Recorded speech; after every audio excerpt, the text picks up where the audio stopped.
વિદ્યાર્થી મિત્રો, હવે આપણે જોઈશું આદર્શ વાયુના સમતાપી પ્રતિવર્તી વિસ્તરણ દરમિયાન થયેલ કાર્યની ગણતરી. તો આપણે જાણીએ છીએ સમતાપી પ્રક્રમની વ્યાખ્યા અનુસાર સમતાપી ફેરફારમાં ઉષ્મા બહારથી અંદર અને અંદરથી બહાર જઈ શકે છે. આ પરિવર્તન દરમિયાન ઉષ્ણતામાન નિયત રહે છે. આદર્શ વાયુની આંતરિક શક્તિ કદથી સ્વતંત્ર છે, તેથી આંતરિક શક્તિનો ફેરફાર ડેલ્ટા E બરાબર 0 થશે. તેથી શોષાયેલ ઉષ્મા Q બરાબર વાયુએ કરેલ કાર્ય W થશે. વિસ્તાર પામતા વાયુએ કરેલ કાર્ય બહારના દબાણના મૂલ્ય ઉપર આધારિત છે. જો વાયુ શૂન્યાવકાશમાં વિસ્તરણ પામે તો બહારનું દબાણ શૂન્ય હોવાથી કોઈપણ પ્રકારનું કાર્ય થતું નથી. ધારો કે 1 ગ્રામ મોલ વાયુ એક નળાકારમાં છે. આ નળાકારને ઘર્ષણ રહિત અને વજન રહિત પિસ્ટન વડે બંધ કરેલ છે.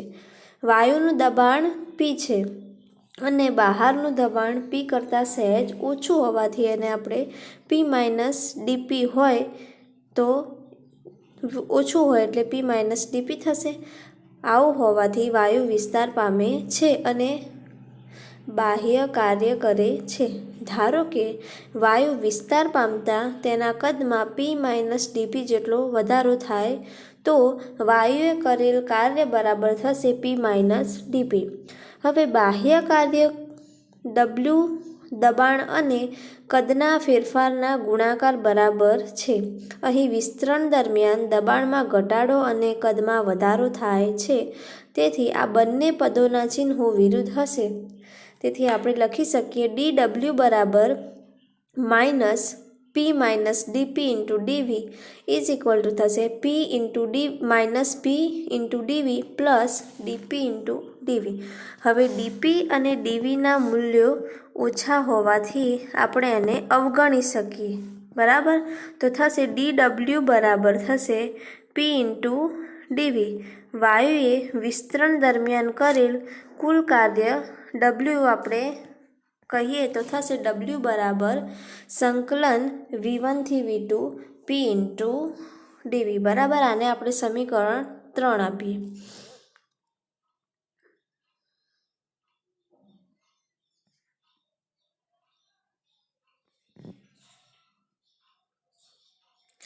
જ્યાં V1 બરાબર થશે વાયુનું શરૂઆતનું કદ અને V2 બરાબર થશે વાયુનું અંતિમ કદ.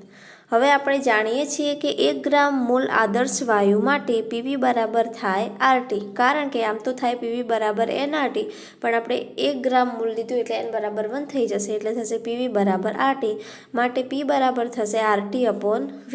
બરાબર, આ હતું સમીકરણ 4. હવે સમીકરણ 4માંથી આપણે Pની કિંમત સમીકરણ 3માં મૂકીએ તો થશે W બરાબર સંકલન V1 થી V2 dV/V બરાબર થશે -RT ln V2/V1. આ થશે સમીકરણ 5.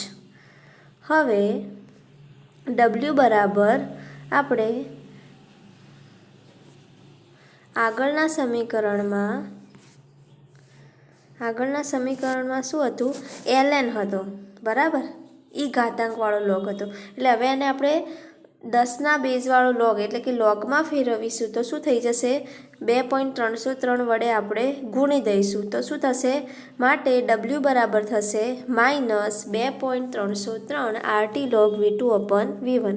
હવે જો n ગ્રામ મોલ વાયુ હોય તો શું થશે? nRT થઈ જશે. તો W બરાબર થશે -nRT ln V2/V1. અને સાદા લોગમાં ફેરવશું તો બનશે W બરાબર -2.303 nRT log V2/V1.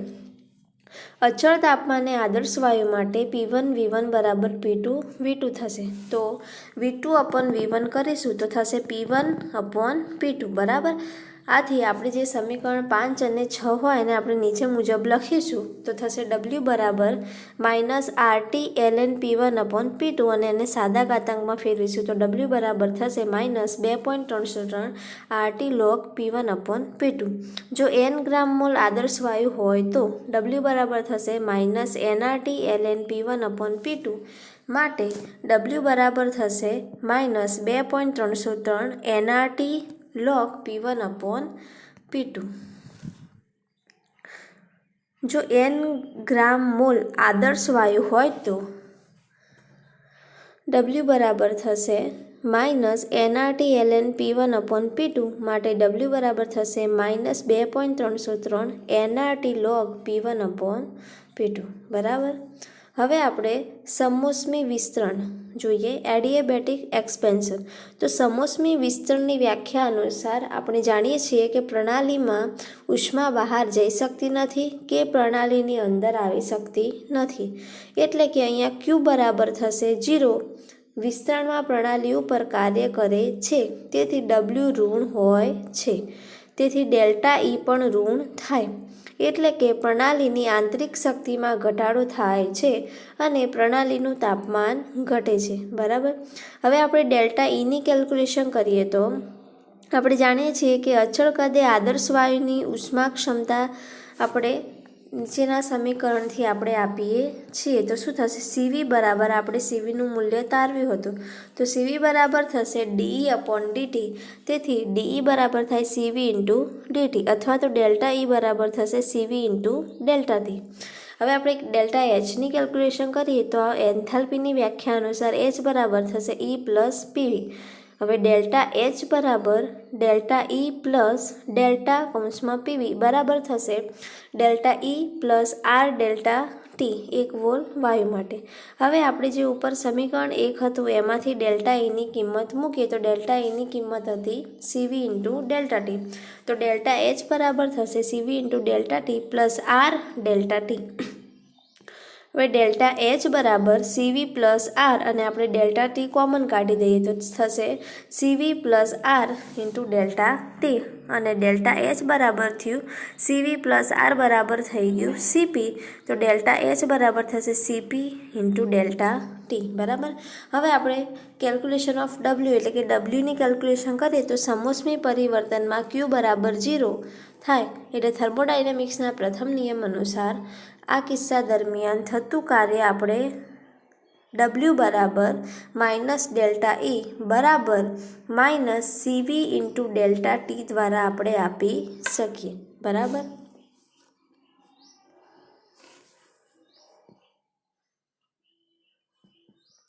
હવે આપણે આદર્શ વાયુના સમોષ્મી પ્રતિવર્તી વિસ્તરણ દરમિયાન થયેલ કાર્યની ગણતરી કરીએ તો સમોષ્મી પરિવર્તન દરમિયાન ઉષ્મા પ્રણાલીની અંદરથી બહાર અથવા બહારથી અંદર જઈ શકે નહીં.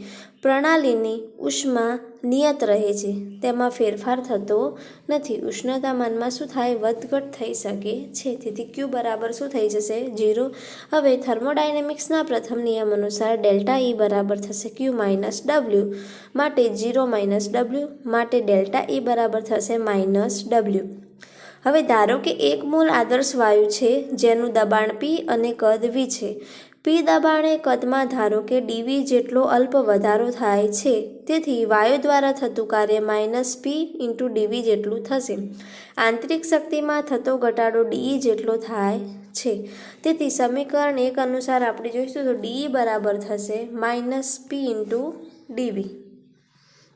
હવે અચળ કદે મોલર ઉષ્મા ધારિતાની વ્યાખ્યા અનુસાર DE બરાબર થશે CV ઇન્ટુ DT. હવે આને આપણે સમીકરણ 3 આપ્યું, તેથી સમીકરણ 2 અને 3 ઉપરથી આપણે લખીએ તો CV DT is equal to થશે માઇનસ P ઇન્ટુ DV. હવે 1 મોલ આદર્શ વાયુ માટે P બરાબર RT અપોન V, તેથી સમીકરણ 4 થશે CV DT is equal to minus RT DV upon V માટે CV DT અપોન T બરાબર થશે minus R DV upon V. સીવી અચળ છે તેમ માનીને આપણે T1 અને T2 તાપમાને તથા V1 અને V2 કદે આપણે સંકલન કરીએ તો સીવી બરાબર થશે સંકલન T1 થી T2 dt upon T બરાબર થશે -R સંકલન V1 થી V2 dV upon V માટે સીવી ln T2 upon T1 બરાબર થશે -R ln V2 upon V1 પરંતુ CP - CV બરાબર R તેથી સમીકરણ 6 આપણે શું લખીશું CV ln T2 upon T1 બરાબર થશે -CP - CV ln V2 upon V1 હવે ln T2 upon T1 બરાબર થશે -CP - CV upon CV ln V2 upon V1 આ બાજુ CV હતું એને બરાબરની પેલી બાજુ લઈએ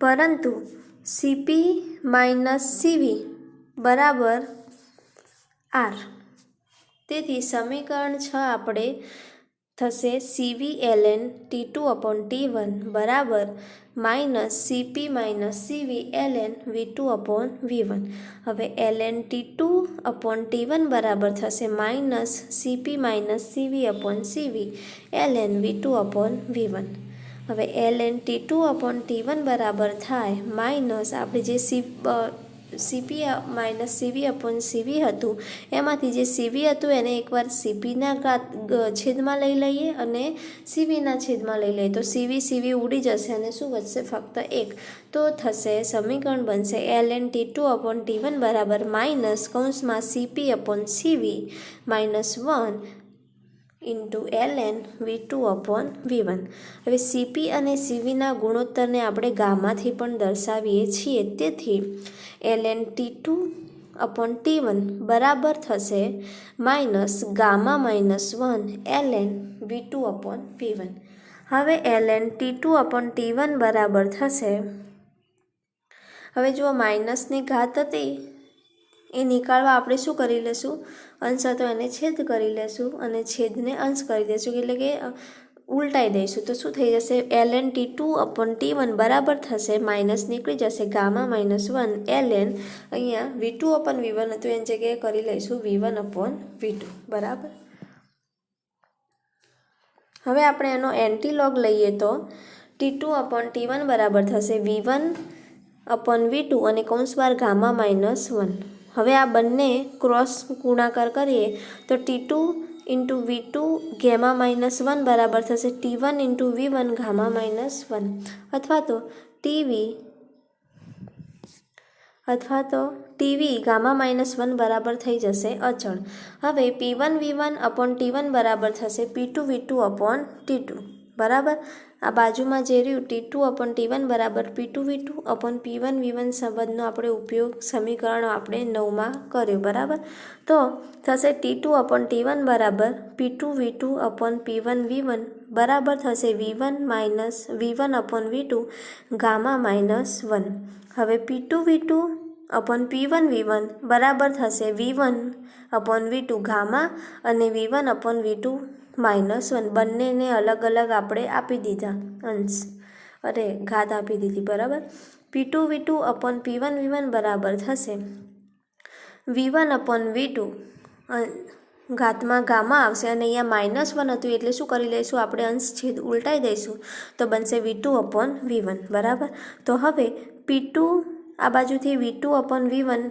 બંને બાજુ સેમ હોવાથી નીકળી જશે તો આ બાજુ વધશે P2 upon P1 અને આ બાજુ વધશે V1 upon V2 તો P2 upon P1 બરાબર V1 upon V2ની ઘાત આવશે ગામા બરાબર હવે ક્રોસ ગુણાકાર કરીએ તો બનશે P1 V1 ગામા બરાબર બનશે P2 V2 ગામા બરાબર અથવા તો PV ગામા બરાબર થઈ જશે અચળ તો આમ સમોષ્મી પરિવર્તનમાં આપેલ વાયુના જથ્થા માટે દબાણ અને કદનો સંબંધ PV ગામા અચળ રહે છે T અને V વચ્ચેનો સંબંધ આપણે આ પ્રમાણે મેળવી શકીએ તો T1 V1 ગામા -1 બરાબર થશે T2 V2 ગામા -1 અને T અને P વચ્ચેનો સંબંધ આપણે મેળવવો હોય તો મેળવીએ T1 gamma into P1 gamma -1 બરાબર થશે T2 gamma into P2 gamma -1. હવે આપણે સેકન્ડ લો ઓફ થર્મોડાયનેમિક્સ સમજીએ. તો થર્મોડાયનેમિક્સના પ્રથમ નિયમ મુજબ શક્તિ એક સ્વરૂપમાંથી બીજા સ્વરૂપમાં સમતુલ્ય પ્રમાણમાં રૂપાંતર પામે છે, પરંતુ આ નિયમ પરથી એ માહિતી નથી મળતી કે ઉષ્માનું શક્તિનું સમતુલ્ય પ્રમાણમાં કાર્યમાં રૂપાંતર થાય છે. આ રીતે બીજા નિયમની જરૂરિયાત ઊભી થઈ. બરાબર, તો આપણે બીજો નિયમ જોઈએ. તો થર્મોડાયનેમિક્સનો બીજો નિયમ શક્તિ કેવી રીતે રૂપાંતરિત થાય છે તેની માહિતી આપણને આપે છે. વળી તેની મદદથી આપેલ પ્રક્રમ અથવા રાસાયણિક પ્રક્રિયા આપમેળે થાય છે કે નહીં તેની પણ માહિતી મળે છે. વધુમાં આપણે બીજા નિયમની મદદથી સંતુલન સ્થિતિ વિશે પણ માહિતી મળે છે. તેથી આ નિયમનું રસાયણશાસ્ત્રમાં ખૂબ જ અગત્ય ધરાવે છે. અનુભવો ઉપરથી જણાવ્યું છે કે શક્તિના વિવિધ સ્વરૂપોનું એક સ્વરૂપમાંથી બીજા સ્વરૂપમાં સંપૂર્ણપણે રૂપાંતર થઈ શકે છે, પરંતુ ઉષ્મા કે જે શક્તિનું વિશિષ્ટ સ્વરૂપ છે તેનું સંપૂર્ણપણે કાર્યમાં રૂપાંતર થઈ શકતું નથી. બીજા નિયમની મદદથી આપણે આપેલ પ્રક્રમમાં ઉષ્માના મહત્તમ અંશનું કાર્યમાં રૂપાંતર કેવી રીતે થાય તેની આપણે ગણતરી કરી શકીએ છીએ. તો બીજા નિયમના આપણે વિવિધ રીતે નિવેદન મળ્યા છે. તો થર્મોડાયનેમિક્સના બીજા નિયમ અનુસાર ઉષ્માને શક્તિના બીજા સ્વરૂપમાં સંપૂર્ણ રીતે પરિવર્તન કરવી કોઈ રીતે શક્ય નથી. એટલે કે ઉષ્માને આપણે બીજા સ્વરૂપમાં સંપૂર્ણ રીતે પરિવર્તન કરી શકતા નથી. થર્મોડાયનેમિક્સનો બીજો નિયમ વિવિધ રીતે દર્શાવવામાં આવે છે. આ નિયમ અનુસાર કોઈપણ સ્વપ્રેરિત પરિવર્તનોમાં વિશ્વની અવ્યવસ્થા વધે છે. એટલે કે કોઈપણ સ્વપ્રેરિત એટલે કે જાતે થતા કોઈપણ કાર્યો હોય, પરિવર્તન હોય, એમાં વિશ્વની અવ્યવસ્થા એટલે કે વિશ્વની એન્ટ્રોપીમાં શું થાય છે? વધારો થાય છે. બરાબર, ઉષ્માની અવ્યવસ્થા સાથે સંબંધિત થર્મોડાયનેમિક વિધેયને આપણે એન્ટ્રોપી S કહીએ છીએ. આથી આપણે એવું પણ કહી શકીએ કે વિશ્વની કુલ એન્ટ્રોપી વધવાનું વલણ ધરાવે છે. બરાબર, હવે થર્મોડાયનેમિક્સના બીજા નિયમને વિવેદન આપતા કેટલાક વાદ રજૂ થયા. અથવા તો સાયન્ટિસ્ટોએ કહ્યું તો થશે. પહેલાં તો ક્લોસિયસનું કથન. તો ઉષ્મા આપમેળે ઠંડા પદાર્થમાંથી ગરમ પદાર્થ તરફ વહી શકતી નથી. બીજી રીતે કહીએ તો સ્વયંભૂ રીતે કાર્ય કરતા કોઈપણ ઉષ્મા એન્જિન વડે કોઈપણ પ્રકારના બાહ્ય સાધનની મદદ વગર નીચા તાપમાનવાળા ઠંડા પદાર્થમાંથી ઉષ્માનો જેટલો જથ્થો ઊંચા તાપમાનવાળા ગરમ પદાર્થ તરફ વહી શકતો નથી. એટલે કે સ્વયંભૂ એટલે કે જાતે કાર્ય કરતા કોઈપણ ઉષ્માનું એન્જિન વડે પ્રકારના બાહ્ય સાધન મદદ આપણે એટલે કે કોઈપણ કોઈ સાધનની મદદ વગર નીચા તાપમાનવાળા ઠંડા પદાર્થમાંથી ઉષ્માનો જથ્થો ઊંચા તાપમાનવાળા ગરમ પદાર્થ તરફ વહી શકતો નથી. એટલે કે કોઈ બહારથી કોઈ સાધનની એટલે કે કોઈ એન્જિનની જરૂર પડે છે. એન્જિન વગર આપણે નીચા તાપમાનવાળા ઠંડા પદાર્થમાંથી ઉષ્માનો જથ્થો ઊંચા તાપમાનવાળા પદાર્થ તરફ